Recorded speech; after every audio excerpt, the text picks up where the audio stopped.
X-Men Alpha Flight number 1. So, Cyclops and Madeline Pryor are flying to the Arctic Circle with a bunch of scientists to conduct some tests, I guess, when they mysteriously are struck down and disappear. Meanwhile, at the X Mansion, Rachel Summers gets like this weird flashback, like futuristic thing going on where she sees Xavier, or not Xavier, Cyclops get shot out of the sky, and basically goes to attack the Alpha Flight team because the vision shows to her that, the vision she has shows to her that the shaman from Alpha Flight is to blame for the attack from her father. So she goes to attack him in the hospital, and then the X-Men show up and they're like, whoa, calm down, let's figure out what's going on. And the whole team decides to band together to go and fly to where they crashed and see what they find. So they end up flying over there. During the flight, we get some discussion going on between Wolverine and Heather Hudson, who are talking about the loss of Mac Hudson, who is, the leader of Alpha Flight, who recently passed away. We also get Rogue and North Star talking a little bit, which is cool to see. But so both teams kind of show up here at this like weird castle that's like in the middle of all of this like Arctic cold, and they are greeted by Cyclops, who doesn't need his visor anymore and is actually able to kind of, use his own eyes to see, which is kind of cool. And they're all dressed like royalty kind of. Madeline Pryor has turned into a person who can heal people. So she heals Aurora, Sasquatch, Rogue, and Puck. And it's revealed later on that night when they're at dinner that Madeline is pregnant with a son, which obviously drives Rachel crazy because in her future, Cyclops and Madeline are her parents, and they didn't have a son. So obviously she's from a different future, and this future is, giving birth to a boy. So I'm not sure if this is the actual reveal, the first appearance or the first reveal or announcement of Nathan Summers, I believe, in X-Men. It might not be, but if it is, that's kind of cool, I guess. So Rachel runs away sad. Kitty and Talisman is Shaman's daughter, I believe. They go after her and try to help her out.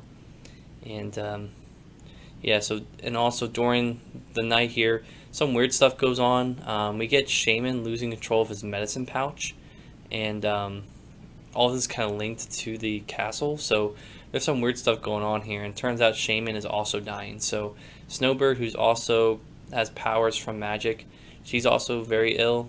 So Shaman now is very ill. So the X-Men and Alpha are a little concerned as to why these characters are in pain after coming here from Canada. So more to come here. We do get a little bit of introduction of Loki here. So Loki kind of shows up. We don't really get too much of a reference of what's going on with him, but he does speak to like all these like higher gods. I guess one of them's Odin, but they all are like, I guess, higher deities in Norse mythology, I guess. I don't know. So that's kind of interesting to see that. Not a big fan of Loki's costume, but overall I thought this was a good issue. I think it took me a little bit of time to get used to get reacquainted with the Alpha Flight members. I'm not too familiar with them. I haven't read like John Byrne's Alpha Flight run. I'm not really a big Alpha Flight fan, honestly, but then again, who really is? But I thought it was a good issue. It definitely sets the stage for what's to come, and looking forward to reading the second part of this. So that was X-Men Alpha Flight number 1. X-Men Alpha Flight number 2. So basically, Kitty Pryde and Talisman rescue Rachel Summers from running away, and they realize that all of this is going on with Loki. So pretty much the reveal is that Loki is using all of the magic wielding characters to basically drain their energy to allow these other people to become super powerful beings. And there's a lot of debate going on between the two groups. So there's people who are for this and people who are like, no, we don't want this. people that are for it are, people, who want to, who are mutants, who are like, let's just, if we take this, then we don't have to worry about, everyone, fearing us. We can always be the same. But then there's the people on their side who say, this would just breed more and more dissent between who gets what powers and whatever. So they are close to actually fighting until Loki shows up and is like, yo, you guys should be grateful of my gift and accept it or die.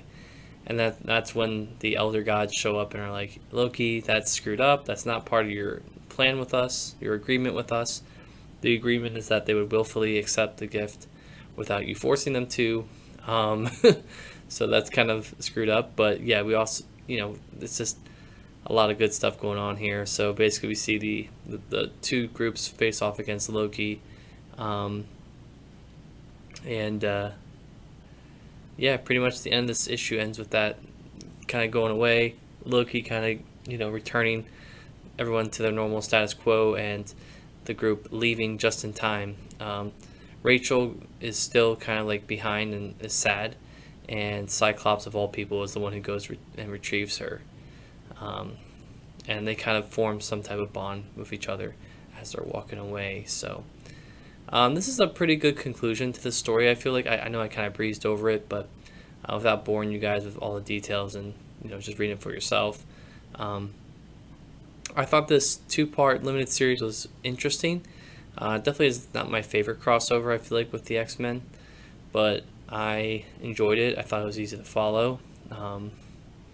And honestly, I think the biggest takeaway with this is that this is the first time that we ever hear that, we ever mentioned about Nathan Summers being around, which is from the first issue of this series. So that's very interesting to see. But yeah, we'll see how the rest of this goes. On to the last issue of this omnibus, which I refer to. That's what this book is. That's where I'm reading this book from. So yeah,